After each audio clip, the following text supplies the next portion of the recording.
it's me, Renee. I'm back. So today I'm here for the Omnivore Book Tag, which was created by a book olive. Yes, it was. Just had to double check my mind, but pretty sure it is.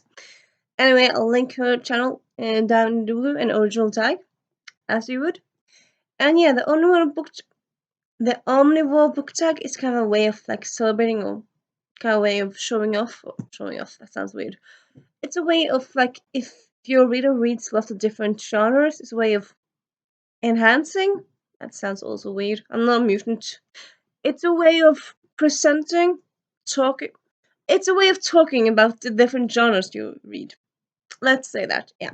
So yeah, I suppose all that kind of it's in the title, Omnivore Book Tag. So omnivore, someone who does eats a lot or reads a lot. Though for me, it's kind of fitting mostly with like the Omnivore Book Tag because omnivore food wise, I don't eat that much. Me being a vegetarian and all, though that's a bit silly because there's lots of vegetarian food out there. But like, I don't eat fish and fish and meat. That was a video tangent. Sorry. But yeah. So that's what I'm doing for you today. So I had a little trouble honestly to like think which genre should I talk about because I suppose which as you would think, I read a lot of different stuff. I suppose you could just kind of guess from that shelf. I just read steampunk, which that's kind of more or less steampunk shelf.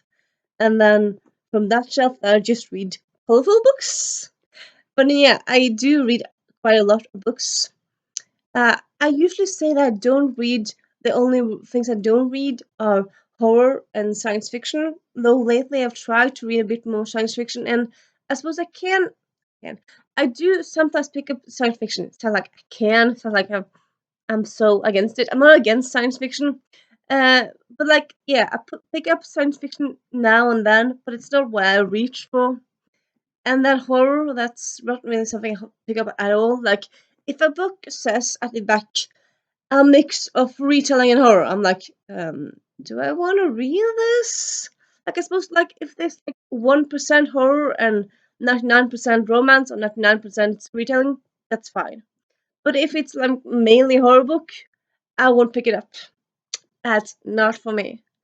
Which I suppose is kind of a bit weird because I like suspense. I like mysteries. I like action books, which I suppose both of those kind of have the same elements as horror because like horror is like meant to scare you, I suppose in a way. I suppose mystery and suspense is more like meant to have like a who done it or what's going on, like a mystery aspect to it, and like are we gonna survive? But it's not like people are gonna be scared or people are gonna. I suppose you kind of want people to be scared in action. So, suppose yeah, they allow you to read action and horror is kind of like how do you define it? But like yeah, anyway, like horror movies, no, they're no for me. I do not touch them. And yeah, like if a TV series gets too scary, for example, too scary episodes of Supernatural, I don't watch them. Though, yeah, I haven't really watched Supernatural at all, but yeah, okay, yeah. I've been rambling now for 4 minutes. Sorry, I seem to be in a rambling mood. Then again, you could ask, when aren't I not in a rambling mood? That's a good question. Probably not that often. But anyway, yeah, let's get to it. So, yeah, as I said, I had some trouble thinking about which genres I should talk about for this tag. Sorry. Also, if you, sorry, if you didn't know, for this tag you're supposed to pick 4 genres. So I suppose like if you mainly read 4 genres, you could do this tag once. If you read a lot, you can do it again with 4 different genres. But yeah, for me, I had originally I had picked 4, picked my 4 genres, but then I thought like, well, for the third one, which I'm gonna pick for that and that question. So I ended up switching it off. But yeah. And yeah, that's me been talking for half an eternity. Sorry. Let's get to it. Let's do it for real. So the first genre I'm picking is, I suppose, kind of not that surprising if you've been here for a while. I suppose also like if you just been here, if you watch 1 or 2 videos, but like we just were talking about favorite series, stuff like that. Or if you watch some of my new videos, which I also talk about this series and this thing, it is. Do you want to guess? 1, 2, all together now. Time travel. So yeah, genre I'm going to talk about, it's time travel. I love that genre so much. Though, like, I suppose as you kind of would guess, I don't really like when time travels to the past, to the future. I like it mostly when it's to the past. And I would say I prefer time travel in like regards in different to time slips. But like time slips is more like when a house is stuck in a time loop or something like that. Well, a time travel is someone actually doing a spell or using using a time machine or something like that to go back in time. Like it's more purposely, I would say anyway. But yeah, so the first question is, what's your favorite time travel? Or what's your favorite in this genre? And with that, I would have to go with Say It Together Now! They're Named by Marion Curley! Yes. So this was, I was going to say, this was one of my love sample. Technically, it's not. It's so first I picked up Marion Curley's standalone, which is Old Magic, and that's also time travel. And that one gave me my love of time travel. I suppose maybe this kind of like this book kind of like reinforced it. Like, no, yeah, time travel. It's not like a fluke with the other book. No, time travel is my jam, my jam. Love it so much. I suppose I've always been like now I'm talking a little bit of genre. Well, why not? It's the Omnivore. I suppose it's Omnivore Book Tag, but I suppose it could be called like Omnivore Genre Book Tag or like talk up to genres. That's what I want to do anyway. But yeah, I love like how time travel you go to the past. Like I would say more or less always been like really interested in different parts of history. Like I love those child shows or when I was young that took place in the past, or like where you had a ghost from the past or something like that. Like I loved Asterix and Obelix, that cartoon. I suppose that's kind of more a more European thing, but yeah, I very much love that one. I suppose I love that comic, but also those movies. I love Nancy Drew. I suppose that's kind of for me. It's in the past when it came out. It was contemporary, but like yeah, I really like stuff from the past. But also like with that you can ask yourself, well, why don't you love historical books? Yeah, I do also like those. I would say I suppose my love for time travel. I think it's kind of like I love the mix between a person or persons from our time or contemporary time going to the past. So it's kind of like that fish out of water stuff, and it's kind of like I just kind of love how it can be done with so many stuff. Like it can be either like they go to the past by accident, like in Outlander, they just touch a stone and then go to the past and stuff happens, or it's more on purpose. And like I think, I think one aspect I really love is kind of have like often you meet historical persons like William Shakespeare, or you meet Queen Elizabeth, or you meet Jane Austen. Like I really love meeting historical persons in fiction. I think that's just so cool. Yeah, I know. Often, of course, like often you kind of have to take liberties because, like, if you do Shakespeare, there's not a lot that's known about him. But I still kind of like meeting them, like in fiction. I think that's so cool. And other than that, I don't know. I speaking of love of time travel, I don't know. I really, really love it. It's just so cool. It's yeah. I really love like also I would say like I prefer books like well there's a series where you go for different parts of the past where it's not like they repeatedly go to the same year but they go to different parts, so kinda like we have an organization and you kinda have to go to different parts places in the past. It's not times and places, it's not just going back to one time, but like lots of different places. And yeah, okay, let's talk about books, shall we? So yeah, the Guardian named by Marion Curley, the first book in the Guardians of Time series, my all-time favorite series.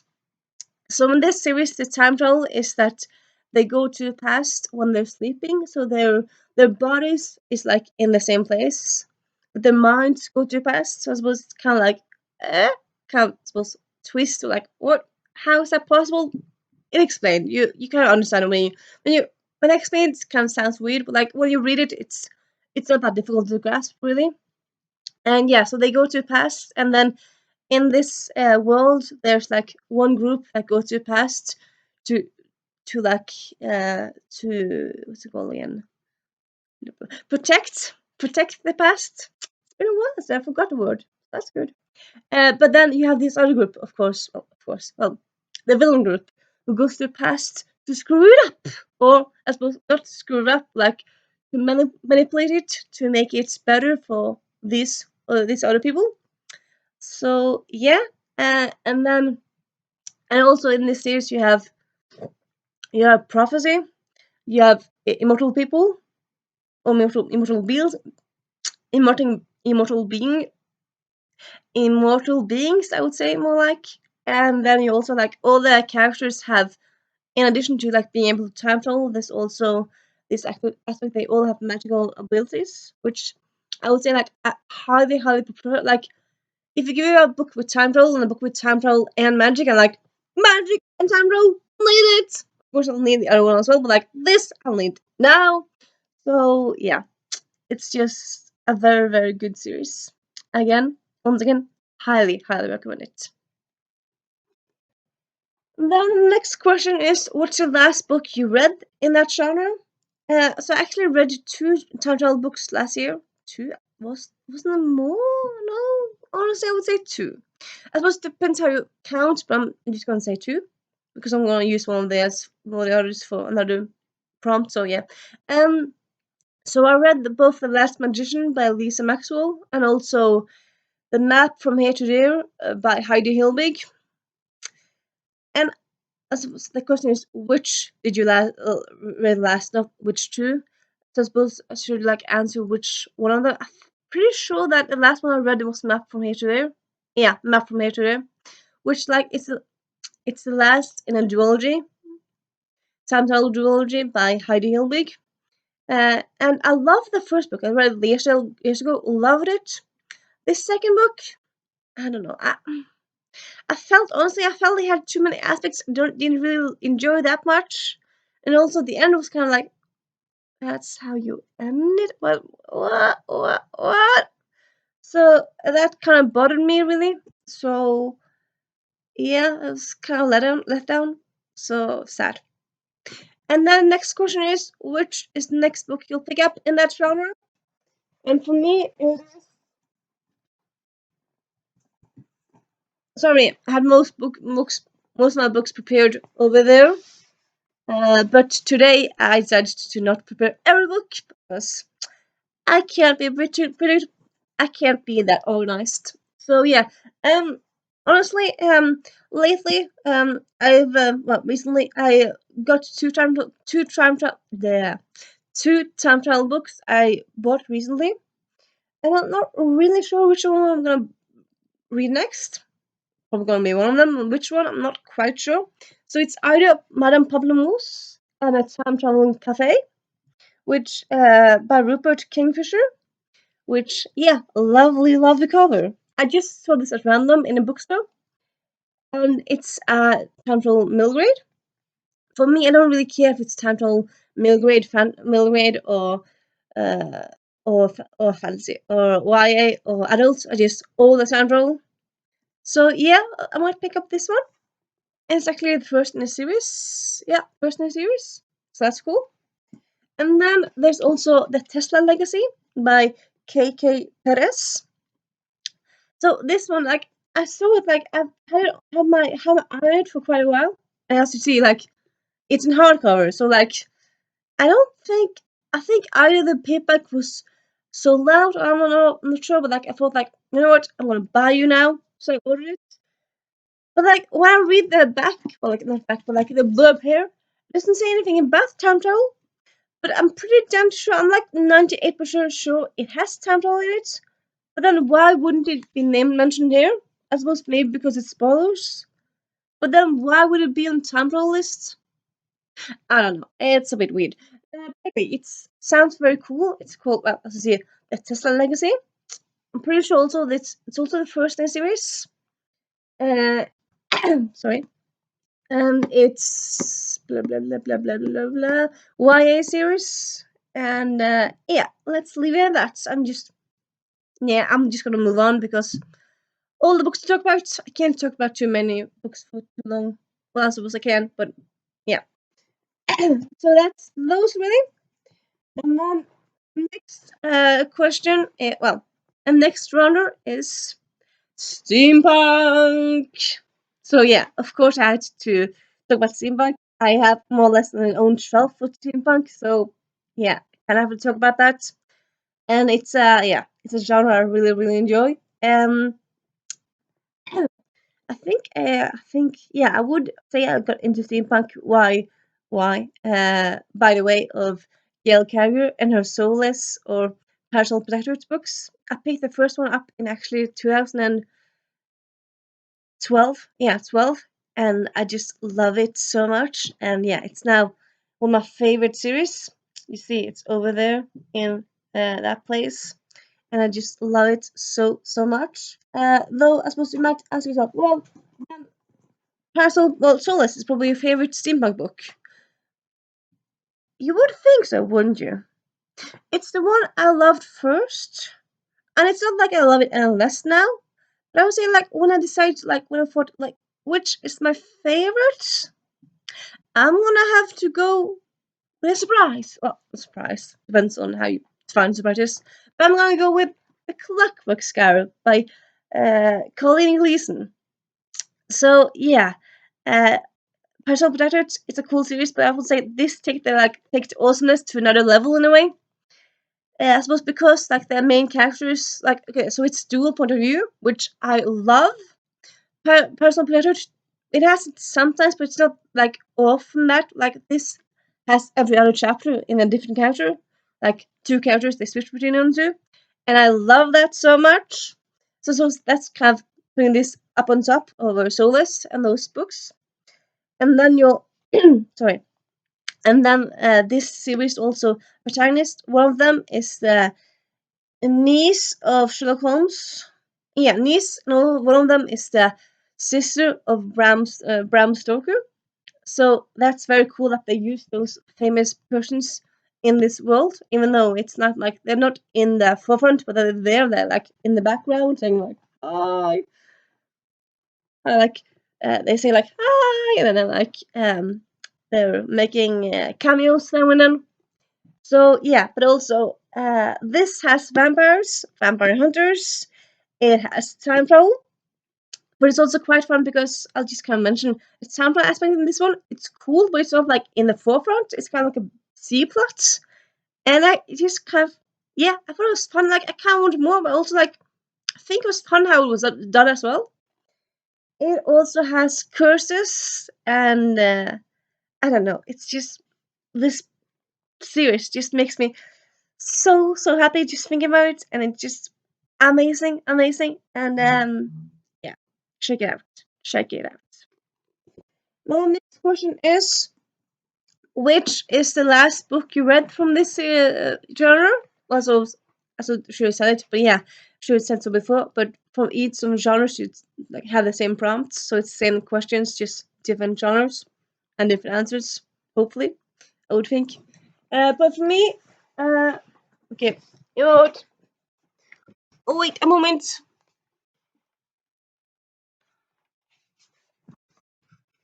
Now you saw my fun Mickey Mouse pants. But yeah, so the last book I read in Steampunk was Dark Archive by Genevieve Cogman. So this one came out last year.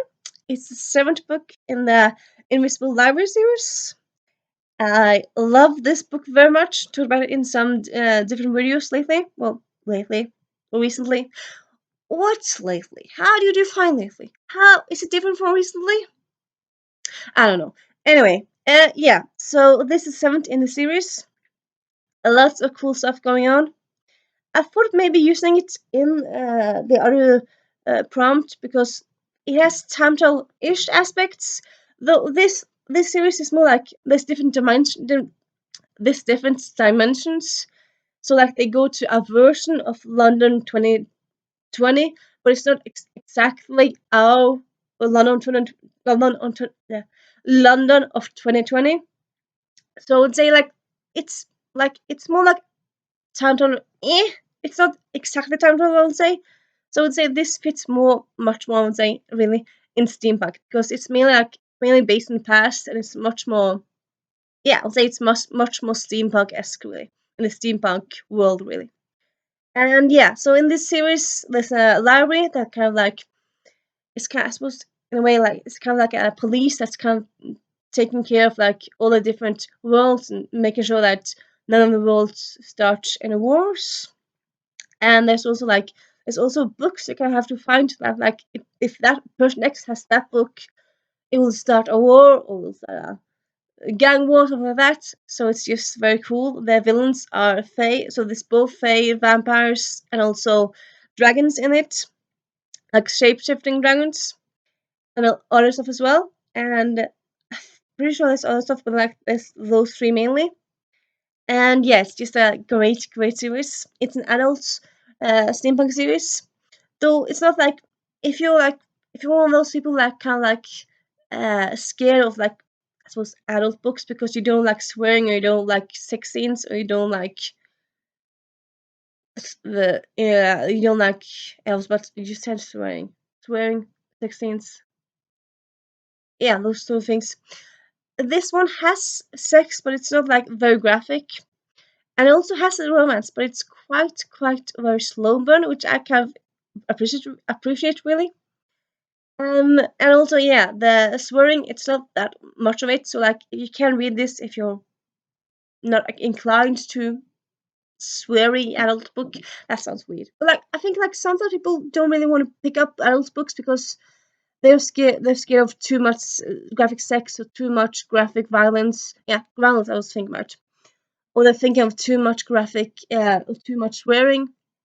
Sometimes like I used to like not want to pick up adult books because of that because I was not into it.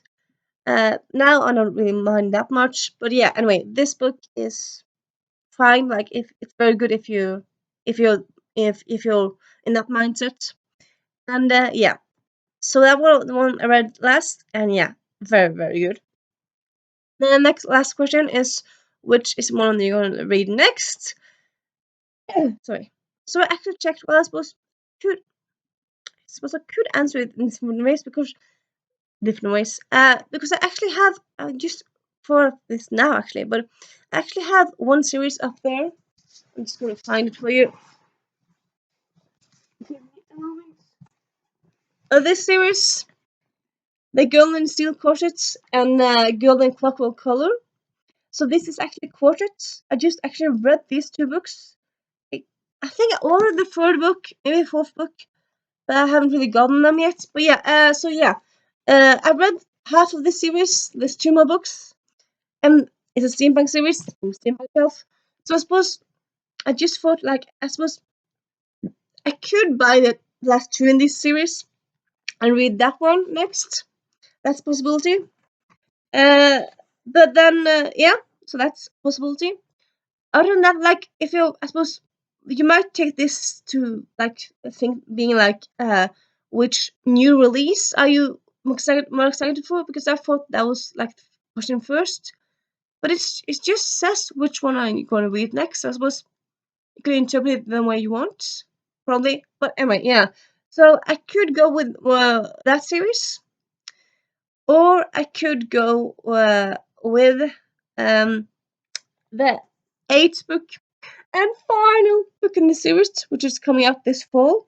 Quite sad to see an ending, but also, yeah, it kind of fits in a way. Also, the author said she might write little small stories and like come back to it in future. So yay! But yeah, so well, and I do know I want to read 8 book in this series. If I'm gonna finish this series this year, I won't have to get a hold of the books, and since the books is kind of like older, it's kind of a bit difficult, but I suppose I might find them. So yeah, I suppose if I find them, I'll pick them up. And yeah. Let's just leave it, or shall we? And then the next genre is contemporary YA, which I suppose. Sorry, this is kind of a bit weird because usually I don't really like saying genre adult fantasy contemporary YA because I don't wouldn't really say YA is a genre, adult isn't a genre. I'm gonna be weird and hypocritical and say adult YA. No, sorry, adult YA, adult contemporary. No, sorry. YA contemporary. But like I suppose it's kind of like to be more precise. I suppose it's not like uh, I suppose so it's kind of like to be precise about that kind of that's part of the genre that I'm going to talk about because if you just say contemporary, that's a whole lot of books really. Though I have gotten more into adult contemporary lately, but I'm going to talk about some YA contemporary books now. So I'm just going to do it that way. So my favorite one is Diary of a Confused Feminist. So I read this last year. So I suppose it's a recent favorite, but I would still say it's a favorite. Yeah, I just love it so much, and there's lots of contemporary reads out there that are good, but I would still say this one. I would still honestly say, even though I read it recently, like last year, I would still say this is my absolute fave because it's just so funny, so heartfelt, so true, but also so raw. Like the middle of it is just kind of like, oh my god, this is really happening. This is happening, but it doesn't really. It still fits, and and also you might think like for a long time, for this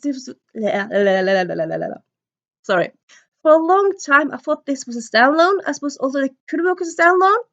I recently found out it's the first in the series, so the second book is coming out soon, which yay, yay, so happy. I can't really dance so much because I have my camera on myself, but very very happy. But this is my favorite contemporary YA. I was about to say contemporary fantasy. Sorry, but as you see, it's about 14-year-old. She's decided to be more feminist, and it's about her journey to be more feminist. And it's about I would say like also like most contemporaries have like a huge romance focus. This one doesn't really. It's much more about her and her friends and school, and it's a bit of romance there as well, but not that much. So that's quite fun, really. And yeah, yeah. Then the last one I read because I read this like last February or something, and I read this one last May. No, last August. Yeah, last August. Theatrical by Maggie Harcourt. If you didn't see it there, of course, I'm gonna link all the books in the doobly-doo. But so this one, sorry, it's also standalone. It's set in a theater world, I suppose, as you could guess from this. So it's set in London in a theater world. It's set around two people. Two people? Suddenly I'm blanking out if it's two or one. Anyway, because I don't think it's dual point of view. Is it?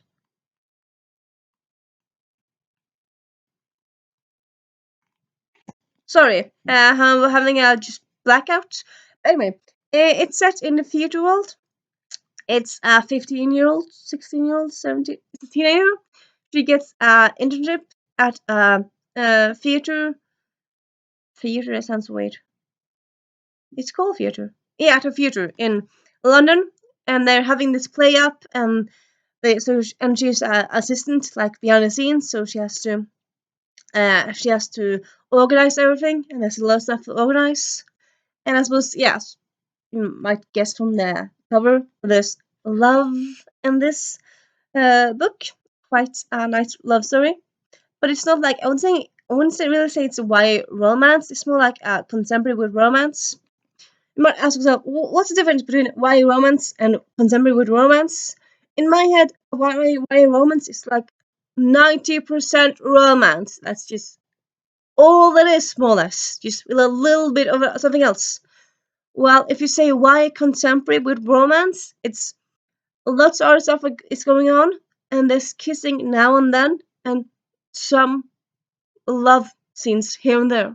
So it's just kind of sprinkled with love instead of sprinkled with something else. So yeah, this book quite good really. Also, actually, a companion to Unconventional by Maggie Harcourt, obviously. So you see some of the characters from this book in the end of this book. So that's quite fun, really. Also, Unconventional, very good book. Check that one out. So yeah, that's the last one I read. Sorry. And then the next question is,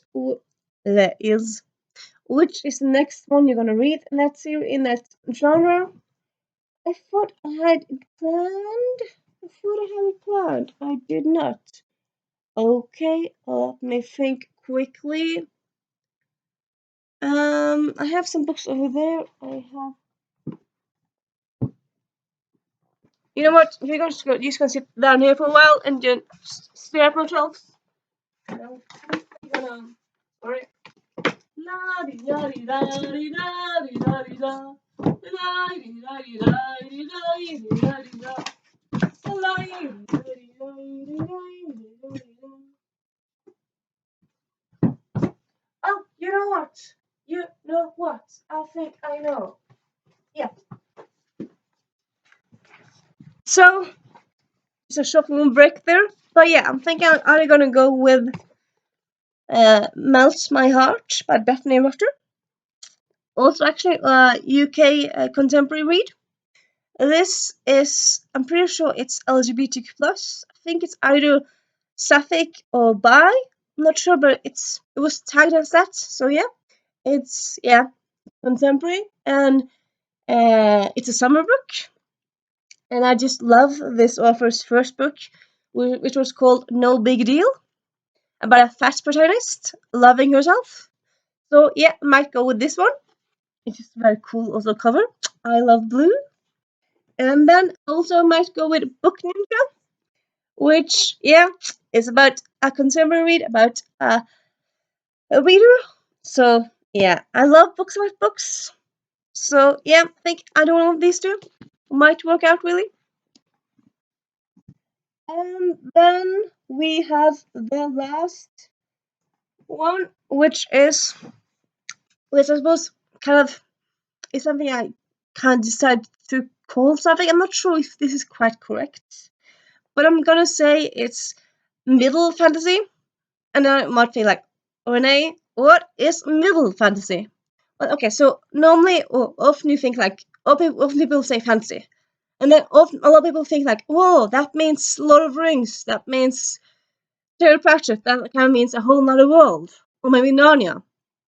Well, like, I mean, fantasy, like if you go deeper, honestly, there's so many different types of fantasy. And I would say, at least in my head, middle fantasy is kind of like worlds where you have our own world is a thing, but they also have like another world that's still very relevant. So like sort of like PJO, Percy Jackson series, it takes place mostly in our world, yeah. But they also go to the underworld. They go to Mount Olympus now and then. So they go to like these places that aren't real.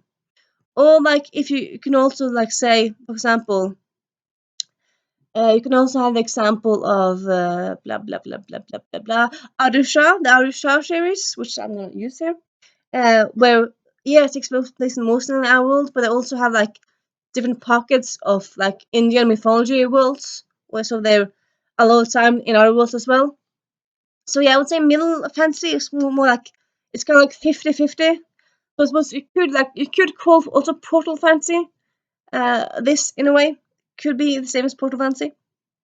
Hopefully you understand what I'm talking about. I suppose you could understand why what I'm saying. But yeah, so now you're gonna ask yourself, well, what's your favorite of this genre? It is, as you might guess, I suppose might not, but you might guess, Skullduggery Pleasant. I love this series so much. So yeah, it takes place like the main character lives in Dublin, New Ireland, but like quickly she learns about this other world, and then she learns about this magical city in Ireland. Suddenly an Idiot. I can't remember the names of places, but I should know the name. But yeah, there's like this very famous magical city in Dublin. Well, in Dublin, close to Dublin in Ireland. And then there's also magical cities, different parts of the world in there. There's different dimensions. So there's all sorts of magical places really that they go to that, yeah, that kind of have a completely different society and stuff. So yeah, Skulldugger Pleasant. Also, you might think to yourself, Renee, you said earlier in this very video, that you don't like scary or horror movies and horror books, and yet you love a series with a skeleton? Yeah, it's kind of weird. He's a sarcastic skeleton. Okay, he's not scary. He's not. He's very very sarcastic. I suppose in the same way that often you think of vampires are scary, but then you have Edward Cullen or you have Dmitry Belikov. So not all vampires are scary. Or you have like Casper, but you no, so or you have Ghost, but then you have Casper the friendly ghost. So not everything is as it seems. Okay, not everything as it seems. And yeah, this books series is just so good. Again, check it out. Amazing, amazing. Yeah, I would say though, yeah, against in a later series, it gets quite scary now and then. You know what I do then? I just kind of skip them because who wants to scare themselves? I don't. So I just kind of skim them or skip those scenes. Actually, kind of funny. So the next to last books in this series I read last year. Well, listened to an audiobook. Listened to. You get what I mean. And I ending up like skipping maybe like 50% of it because quite a lot of it took place like around a torture guy who wanted to torture one of the main characters. Spoiler? Well, I didn't really say that much, but yeah. And then there's also someone kidnapping someone, and they have to like go through this madhouse. So yeah, that one was quite scary. But the parts that I enjoyed, that was like not that scary. It was so good. So yeah, Skullduggery Pleasant by Derek Landy. Check it out. And then next question, which is the last book you finished in this series in this genre, and that is Arusha and the Tree of Wishes. I finished this in December 2020, so yeah, just a few weeks ago now. Still kind of weird to think 2020 is last year. Like it's a new year already, but so far it's kind of a good year. Well, if you look back from, if you look apart, if you don't count that 6th of January day, which was yeah, it wasn't pretty. But yeah, things kind of looking up. But yeah, Arusha and the Tree of Wishes. I have talked about it a bit before. I just love this book and also this series. It was an amazing read, and yeah. And then the last question, as always, which is the next book you'll pick up in the genre? I'm thinking it might be the Keep of Lost Cities Exile. So this is the second book in that series. I read the first book last summer. Yeah, last summer. I got the second book for Christmas. Actually, quite fun fact. This series is being made to movies by Ben Affleck. Is directing, so that's quite interesting as director. But like, oh, cool. So yeah, hopefully we'll get more news with that soon. But yeah, so this is the second book in that series. Um, And yeah, in the series, like it takes place mostly in like a whole different world than ours. Like yeah, I would say like a parallel world ish. But like then sometimes they go to our world, and it started in New York. Yeah, New York, and they in the first book they go to New York, they go to Paris, so they go around our world. But they also have a huge part of the book takes place in a whole different world. So yeah, I would say it fits my definition of this genre. And yeah, I can't wait to read this one. Also, you see Pegasus. Quite cool. Yeah, unicorn. quite cool. So yeah, this series, yeah. So well, series. So far, I read one book. Sometimes series start amazing and then just kind of go downhill. But I just heard great things about this series. So yeah, it's very good. So yeah, it's gonna be fun to pick this up. Not quite sure when I will do it, but yeah, it's gonna be fun to like. Yeah, it's a fun book to have when I need something like this, really. And yeah, and who says you have to read a book the day you buy it? No one. It's no rule. That's no rule like that. Not at all. And yeah, and I've been babbling on for quite some time. Yeah, and also as you probably know, I don't really edit because I don't know how. Um, yeah, yeah, and yeah, but yeah, I hope you enjoyed this video. I hope you have a nice weekend, or if it's something else, hope you have a nice day or evening or night. And I'll see you later. Bye.